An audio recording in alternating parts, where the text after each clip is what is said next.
நம்முடன் மூத்த பத்திரிகையாளர் திரு ஆர்.கே. ராதாகிருஷ்ணன் நினைக்கிறார். வணக்கம் சார். அன்வர் ராஜா பல கருத்துக்களை சொல்லியிருக்காரு. என்னுடைய ஒரே சாய்ஸ் முதலமைச்சர் மு க ஸ்டாலின் தான் சொல்லியிருக்காரு. அதிமுக இருக்கக்கூடிய தலைவர்களே அதிருப்தியில இருக்காங்க அப்படிங்கிற விஷயத்தையும் சொல்லியிருக்காரு. எப்படி பாக்குறீங்க?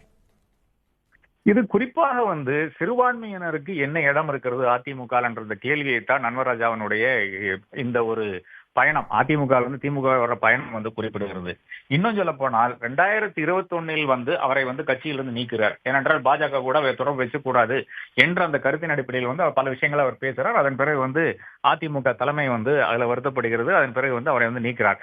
அப்ப கூட அவர் திமுகவில் சேரவில்லை, இல்லை என்றால் திமுக வர வேண்டும் என்ற அந்த ஃபீலர்ஸை அனுப்பவில்லை. 2 வருடம் காலம் கழித்திருது. அதன் பிறகு எடப்பாடியிடம் பேசிக்கொண்டு அவர் 2023 எடப்பாடியோட மறுபடியும் சேருகிறார், அதிமுக போய் சேருகிறார். இது நமக்கு அனைவருக்கும் தெரிஞ்ச விஷயம். அதாவது பல இடங்களில் நாம் பார்த்திருக்கோம்.